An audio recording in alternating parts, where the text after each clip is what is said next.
Okay ကျွန်တော်တို့ချစ်ညီကိုတော့ဒီနေ့ကျွန်တော်အောင်မျိုး YouTube channel ကနေကျွန်တော်ကြိုးဆိုလိုက်ပါတယ်အရင်ဆုံးကျွန်တော်ဘာအကြောင်းကိုပြောမလဲဆိုတော့မပြောခင်ဒီ video clip ကိုကျွန်တော်တို့အတူတကွကြည့်ကြရအောင်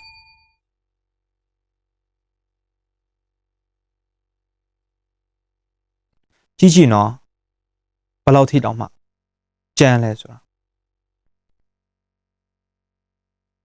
ကြည့်ဒါကဖြစ်သွားခဲ့တာပေါ့နော်ဒီအကြောင်းအရာလေးကိုကျွန်တော်လာပြီးတော့ရှင်းပြမှာဖြစ်တယ်โอเค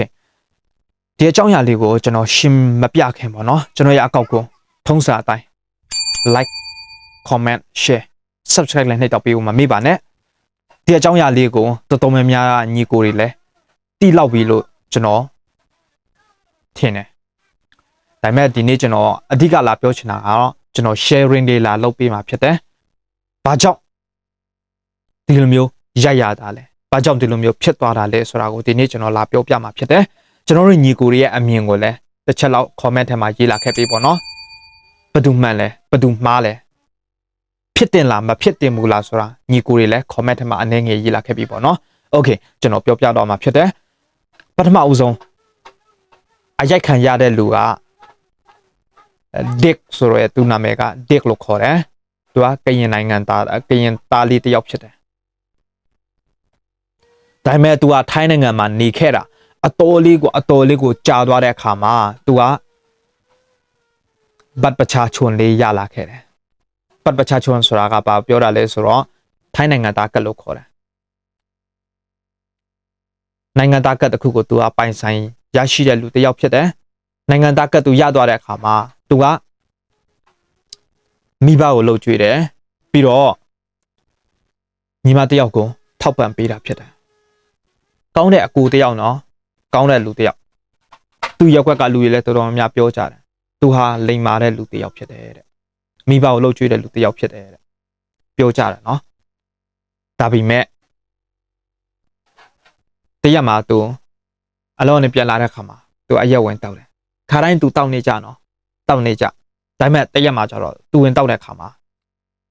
ပုံမှန်သူတောက်တယ်တဲ့သူတို့အမီးပေးတယ်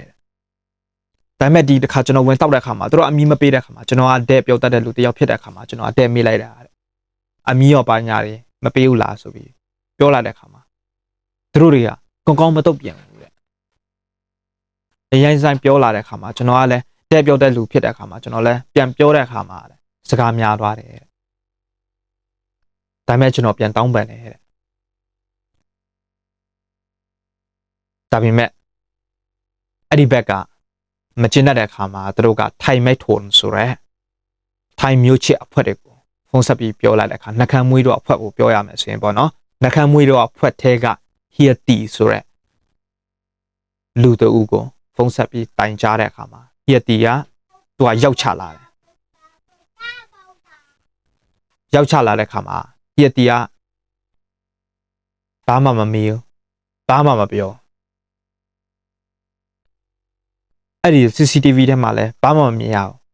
။ရက်တီတော့မေးတဲ့အကြောင်းအရာလေးတွေ။ရက်တီဒါမဲ့သူကိုယ်တိုင်တော့ပြောလာတယ်ကျွန်တော်လိုက်မေးတယ်လိုက်ပြောတယ်လိုက်စုံစမ်းပြီးပြီ။သူပြောတာပေါ့နော်။ဒါပေမဲ့သူ့ရဲ့လိုက်မေးတဲ့ပုံဗီဒီယိုကလစ်တွေပါညာတွေမရှိဘူး။အခုသူရိုက်လိုက်တယ်ဆိုတော့ Dick ဆိုတဲ့ကောင်လေးကဗီဒီယိုကလစ်တွေအကုန်ရှိတယ်။အဲ့ဒါနဲ့သူက Dick နဲ့မျက်နှာချင်းဆိုင်တွေ့လိုက်တယ်သူက Dick ကိုချိန်လိုက်တယ် Dick ကလည်းငါမမှားဘူးငါသွားရေးတယ်သူကလည်းသွားတွေ့လိုက်တယ်သူတွေ့လိုက်အခါမှာ TRT တို့အဖွဲ့က4-5ယောက်လောက်လာတယ်လေအဖွဲ့လိုက်လာတယ်လေသူကတယောက်တည်းတော့တွေ့တဲ့အခါမှာ TRT ကသူ့ကိုမေးလိုက်တယ်မင်းကတိလားကျွန်တော်တွေ့တယ်တဲ့ social media မှာကျွန်တော်တွေ့တယ်တဲ့တိတယ်တဲ့ okay တဲ့ဘာလည်းမရှိတယ်မေးတဲ့အခါမှာ तू ကထုတ်ပြလိုက်တယ်ပတ်ပချာချွန်လေးတစ်ခုကိုထုတ်ပြလိုက်တယ်ပတ်ပချာချွန်ဆိုတာနိုင်ငံသားကလို့ခေါ်တာအဲ့ဒီပတ်ပချာချွန်တစ်ခုကိုသူကထုတ်ပြလိုက်တယ်ထုတ်ပြပြီးတဲ့နောက်ပိုင်းမှာရတီဆိုတဲ့လူကသူ့ကိုမေးလိုက်တယ်ဟာမင်းကထိုင်းနိုင်ငံသားလားဟုတ်တယ်ကျွန်တော်ကကရင်နိုင်ငံသားတဲ့ဒါပေမဲ့ကျွန်တော်ကဒီမှာနေတာကြာတဲ့ခါမှာကျွန်တော်ဒီပတ်ပချာချွန်ရလာခဲ့တယ် အဲ့ဒါနဲ့ညီအတီကသူ့ကိုဘာမှရှင်းပြခွင့်မရခဲ့ဘူးသူပြောတဲ့ကျွန်တော်နားထောင်လဲကျွန်တော်ရှင်းပြမယ်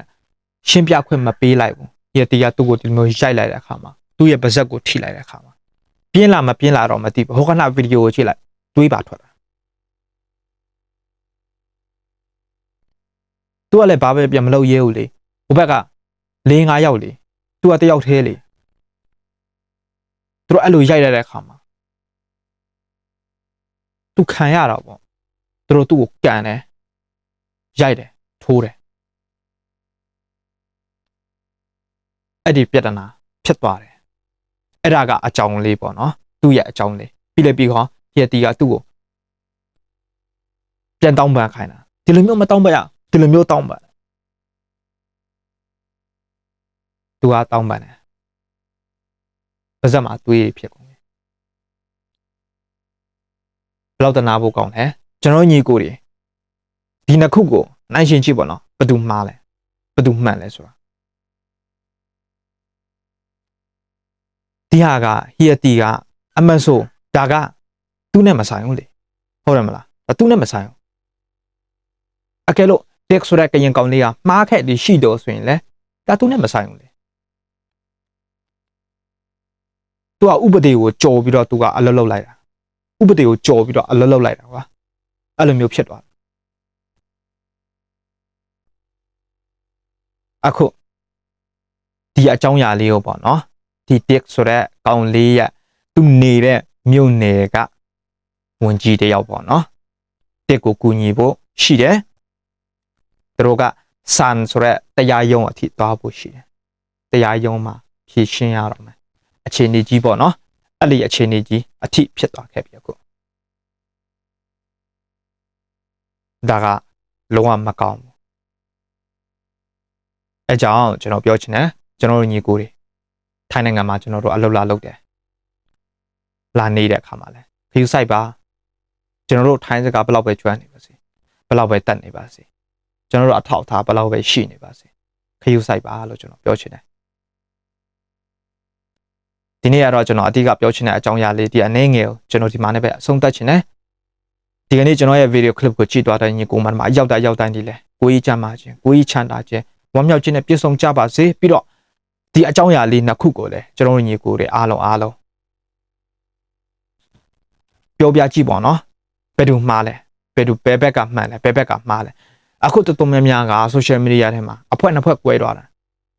ပထမတစ်ဖွဲ့ကတော့ဒါကတော့ဖြစ်တဲ့နဲ့ဒါကကျွန်တော်တို့ရဲ့နိုင်ငံကိုကာကွယ်တယ်ဒါပေမဲ့နဲတယ်အဲ့ဒီဘက်ကဖြစ်တယ်လို့ပြောတဲ့အဖွဲကနဲတယ်ကျွန်တော်ထင်တာအဲ့ဒီထိုင်မဲ့ထွန်းတာဖွဲ့ထက်ကပဲဝင်ပြောတာပဲဖြစ်မှာနဲတယ်ဒါပေမဲ့ တက်ဘက်ကိုပါဝင်လာတဲ့လူတွေကအများကြီးရှိတယ်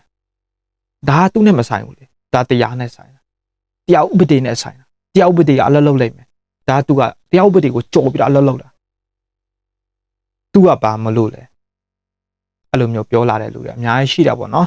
အဲကြောင့်ကျွန်တော်တို့ညီကိုတွေလည်းတချို့တော့ကျွန်တော်တို့ရဲ့မြန်မာနိုင်ငံသားညီကိုတွေကဒီထိုင်မဲ့ထွန်းအဖွဲတွေနဲ့နှခမ်းမွေးတို့အဖွဲတွေနဲ့တွေ့တဲ့အခါမှာတပုံတွေတိုက်ရိုက်ကြတယ်အဲ့လိုမျိုးသူတို့က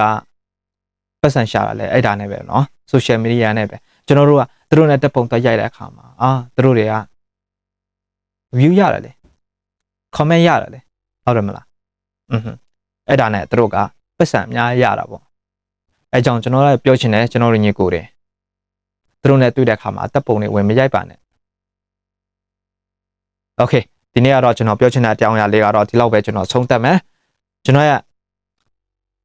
နေ့စဉ်နဲ့အမျှကျွန်တော်ရဲ့ video clip ကိုကြည့်သွားတဲ့ညီကိုတွေရောက်စတဲ့ကိုလည်းကျွန်တော်ကျေးဇူးတင်တယ်ပြီးတော့ကျွန်တော်ရဲ့အကောက်ကိုလည်းဝိုင်းပြီးတော့ share ပေးပါ follow တွေလုပ်ပေးပါကျွန်တော်ဒီနာပြောရင်လည်းအရောက်စတဲ့ကိုကျေးဇူးအများကြီးတင်တယ်ဒီမှာလည်းပဲအဆုံးသတ်လိုက်ပါ